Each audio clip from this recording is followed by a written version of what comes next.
Best of luck dear student. Matric की परीक्षा में शामिल होने वाले सभी छात्र छात्राओं को हार्दिक शुभकामनाएं एवं बधाई। आज हम आपको ये वीडियो इसलिए बना रहे हैं कि केमिस्ट्री के फॉर्मूला से रिलेटेड आपके एग्जाम में क्वेश्चन आते हैं, तो इनको ज़रूर आप एक बार देख लेंगे, है ना। और जो लोग चैनल में नए हैं चैनल को सब्सक्राइब भी कर लें, नोटिफिकेशन ऑन कर लेंगे।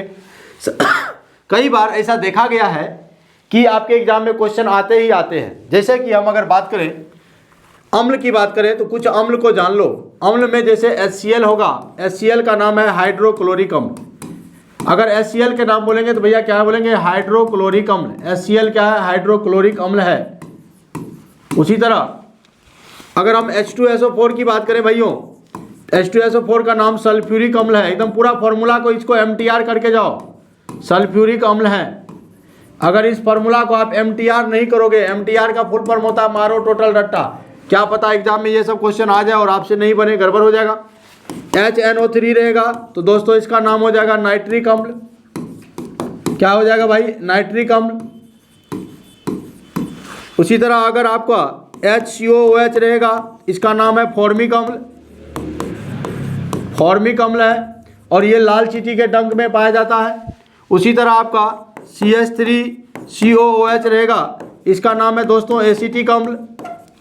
एसिटिक अम्ल और ये सिरका में पाया जाता है।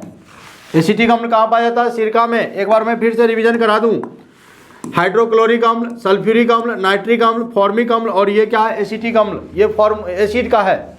उसके बाद चले आओ CaCO3 जो है, ये CaCO3 है, इसका नाम है कैल्शियम कार्बोनेट।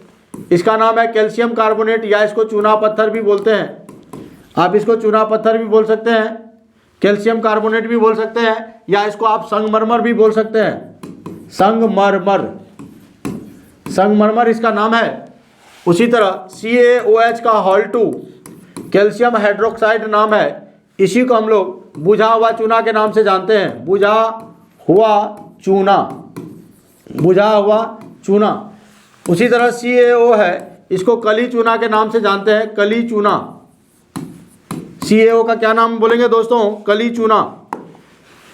अगर आपका CaSO4 2H2O यानी जहाँ 2 लगा रहे तो ये होता है जिप्सम।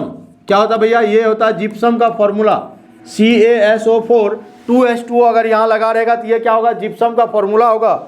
यही अगर यहाँ हाफ लगा रहेगा वो प्लास्टर ऑफ पेरिस हो जाता है। यहाँ अगर ऐसा रहता CaSO4 कैल्शियम सल्फेट अर्ध हाइड्रेट यानी आधा जल रहेगा, ये आपका क्या हो जाएगा? Plaster of Paris. Plaster of Paris, ये प्लास्टर ऑफ पेरिस का फॉर्मूला है, याद रखना। तो बताओ भैया इन स्लाइड में हमने आपको क्या क्या बताया? ये बताया चूना पत्थर, संगमरमर या कैल्शियम कार्बोनेट। ये आपका है कैल्शियम हाइड्रोक्साइड, उसका दूसरा नाम है बुझा हुआ चूना। ये है कैल्शियम ऑक्साइड, कली चूना के नाम से जानते हैं। ये आपका gypsum, CaSO4 2H2O gypsum, half H2O रहेगा तो प्लास्टर ऑफ पेरिस रहेगा। तो यहाँ तक आप समझ गए होंगे। आगे अब बढ़ते हैं, आगे बढ़ते हैं। अगर आपका ब्लीचिंग पाउडर का फॉर्मूला कहेगा तो ब्लीचिंग पाउडर होता है CaOCl2। ये आपका ब्लीचिंग पाउडर है, ब्लीचिंग पाउडर। ये आपका दोस्तों ब्लीचिंग पाउडर का ये फॉर्मूला है। उसी तरह आपका देखो, ध्यान से समझना सब लोग, एकदम इसको याद करके जाना। C6H12O6 रहेगा, ये ग्लूकोज का फॉर्मूला है। C12H22O11 रहेगा, ये चीनी का या सुक्रोज लिखा रहेगा, ये सुक्रोज का फॉर्मूला है। ये सुक्रोज का फॉर्मूला है।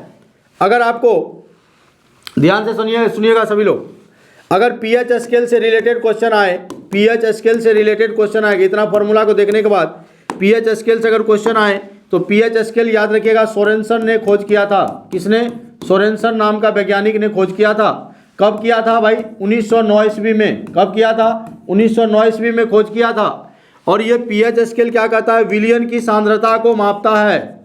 विलयन की सांद्रता को ये मापता है। अगर कोई पूछेगा विलयन की सांद्रता को कौन मापता है तो pH स्केल। इसका pH का फुल फॉर्म होता है पोटेंशियल ऑफ हाइड्रोजन। pH का फुल फॉर्म क्या होता है? बोलिएगा दोस्तों, पोटेंशियल ऑफ हाइड्रोजन आयन। याद रखिएगा, पोटेंशियल ऑफ हाइड्रोजन आयन, है ना।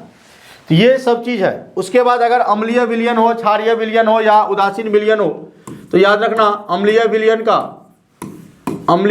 का पीएच मान जो होता है, पीएच मान 7 से कम होता है। कब होता है भैया? 7 से कम। अगर भैया ये क्षारीय विलयन है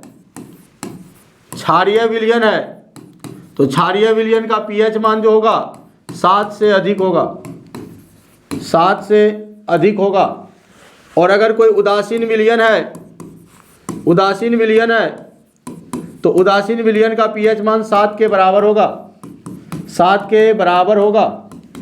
अगर भाई साहब कुछ ऐसा भी ऑब्जेक्टिव क्वेश्चन आता है, जैसे शुद्ध जल की बात करें, शुद्ध जल रहे या समुद्री जल रहे, इसका पीएच मान 7 होता है ना। ये आप याद रखेंगे। आगे बढ़ते हैं। अगर आपको अभिक्रिया से रिलेटेड क्वेश्चन आएंगे, अभिक्रिया से रिलेटेड अगर आपके क्वेश्चन आएंगे, अभिक्रिया को इंग्लिश में रिएक्शन बोलते हैं। रिएक्शन माने अभिक्रिया। और ये जो आपका अभिक्रिया है, रिएक्शन है, देखो इसको ध्यान से समझना। रिएक्शन क्या होता है? कई प्रकार के होते हैं। पहला होता है संयोजन अभिक्रिया। संयोजन का मतलब जुड़ना। अगर कहीं एक यौगिक दूसरा में जुड़ रहा है तो बोलना संयोजन है। एक होता है वियोजन। पहला अगर देखो संयोजन की बात करेंगे, संयोजन अभिक्रिया की बात करें, संयोजन का मतलब होता है जुड़ना, यानी ये जुड़ेगा। किस में जुड़ेगा? तो जैसे कार्बन में ऑक्सीजन को जोड़ दिए तो ये संयोजन अभिक्रिया है। सल्फर में ऑक्सीजन जुड़ गया, ये संयोजन अभिक्रिया है। उसी तरह होता है आपका वियोजन अभिक्रिया। वियोजन अभिक्रिया यानी डिसोसिएशन रिएक्शन। तो वियोजन में क्या होता है? टूटता है। जैसे कैल्शियम कार्बोनेट है और जब इसको हीट करेंगे ये कैल्शियम ऑक्साइड और आपका क्या कार्बन डाइऑक्साइड में टूट जाएगा। ये अभिक्रिया वियोजन है, क्योंकि ये टूट रहा है, ये टूट रहा है भैया, तो ये क्या है? वियोजन अभिक्रिया है। याद रखना, ये टूट रहा है तो क्या है? ये वियोजन अभिक्रिया है। उसी तरह का अगला रिएक्शन है हमारे पास उदासीनीकरण अभिक्रिया। याद रखना उदासीनीकरण अभिक्रिया। तो यहाँ पर क्या होता है? अम्ल जो है क्षार से अभिक्रिया करता है और ये बना लेता है लवण और जल। अगर ऐसा रिएक्शन मिले तो बोलना ये उदासीनीकरण अभिक्रिया है। चौथा हो जाता हमारा विस्थापन अभिक्रिया।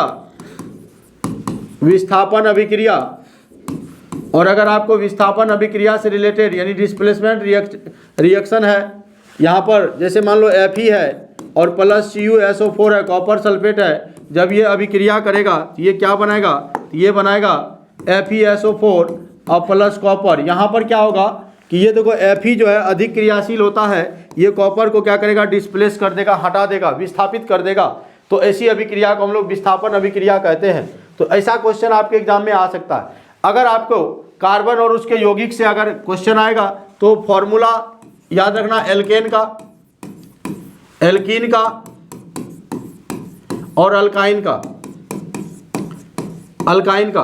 देखो भाई क्या है यहाँ पर जनरल फार्मूला, गर्लफ्रेंड ना समझना। जीएफ का फुल फॉर्म होता है जनरल फार्मूला, जिसको हिंदी में सामान्य सूत्र कहा जाता है। तो यहाँ पर आप आगे नहीं बोलना कि गर्लफ्रेंड होता है, आप इसको बोलोगे।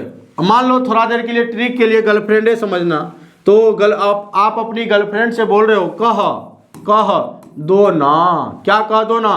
फॉर्मूला कह दो ना। फॉर्मूला के माध्यम से आप CnH2n बोल दिए एल्कीन का। अल्काइन में 2 जोड़ दो, CnH2n यहाँ कर दो +2। अल्काइन में घटा दो 2, CnH2n यहाँ कर दो -2। अगर आप अपनी GF से कह रहे हो कह दो ना फॉर्मूला, तो CnH2n हो जाएगा एल्कीन, उसमें 2 जोड़ दोगे एल्केन हो जाएगा, उसमें 2 घटा दोगे अल्काइन हो जाएगा। कुछ फंक्शनल ग्रुप को भी आप याद कर लेंगे। जैसे अगर कहीं OH रहेगा तो कहना ये अल्कोहल का फंक्शनल ग्रुप है। अगर COOH रहेगा तो ये कार्बोक्सिलिक एसिड है, COH है तो ये क्या है? कार्बोक्सिलिक एसिड है। उसी तरह CHO रहेगा दोस्तों, ये एल्डिहाइड है। ये क्या है भाई? एल्डिहाइड है। अगर CO रहेगा तो इसको बोलेंगे ये कीटोन है। ये क्या है? कीटोन है। समझ आ रही बात? उसके बाद जब आवर्त सारणी से अगर रिलेटेड आपका क्वेश्चन आएगा, आवर्त सारणी से रिलेटेड अगर क्वेश्चन आएगा, पीरियोडिक टेबल से रिलेटेड क्वेश्चन आएगा, तो आवर्त सारणी जो अभी हम लोगों का चल रहा है, ध्यान से देखना, वो मोसले का आधुनिक आवर्त सारणी चल रहा है। किसका चल रहा है भैया? मोसले साहब का। और ये कौन आधुनिक आवर्त सारणी है, ये मॉडर्न पीरियोडिक टेबल है, आधुनिक आवर्त सारणी है। और ये जो मॉडर्न पीरियोडिक टेबल है ये परमाणु द्रव्यमान पर आधारित है। किस पर आधारित है, कोई पूछेगा किस पर आधारित है तो आप बोलना परमाणु संख्या पर आधारित है, यानी एटॉमिक नंबर पर ये बेस्ड है। दूसरी बात, अभी जो है हम लोग का कुल तत्व जो है, कुल तत्व 118 है। उसके बाद अगर हम लोग इसमें बात करें वर्ग की, तो वर्ग जो है ऊर्ध्वाधर रेखा को कहते हैं, उदग्र रेखा को कहते हैं। वर्गों की संख्या 18 है। अगर कोई आपसे आवर्त पूछेगा, आवर्त बोलना कितना है, 7 है। हम लोग जानते हैं सबसेल जो होता है भैया 4 होते हैं, सबसेल 4 होते हैं। कौन कौन, S P D F, ये सबसेल है। और भैया अगर हम लोग यहाँ पर बात करें तो S ब्लॉक में कुल तत्वों की संख्या 14 तत्व है, P ब्लॉक में 36 तत्व है, D ब्लॉक में 40 तत्व है, F ब्लॉक में 28 तत्व है।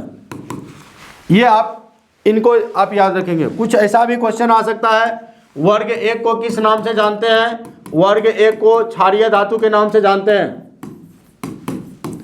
वर्ग 2 को क्षारीय मृदा धातु कहते हैं, क्षारीय मृदा धातु।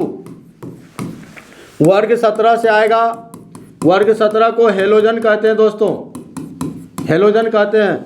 अगर वर्ग 18 से आएगा, वर्ग 18 को हम लोग कहते हैं अक्रिय गैस, अक्रिय गैस बोलते हैं, याद रखना। तो ये भी आपका क्वेश्चन है। तो मैं वीडियो को बहुत बड़ा नहीं करूँगा, लेकिन ये इतना चीज़ आप देख के जाओगे तो 100% आप सॉल्यूशन करके आओगे एग्जाम में। और एकदम आप लोग का पुनः मैं आपको बोल दूं, best of luck dear student. आप जाना एग्जाम में हिलाकर आना, पूरा एकदम मस्ती से आना, एग्जाम देना, पहले क्वेश्चन पढ़ना, अच्छे से सॉल्यूशन करके आना। अगर वीडियो अच्छी लगती है तो लाइक शेयर जरूर बनता भाई कर देना। धन्यवाद।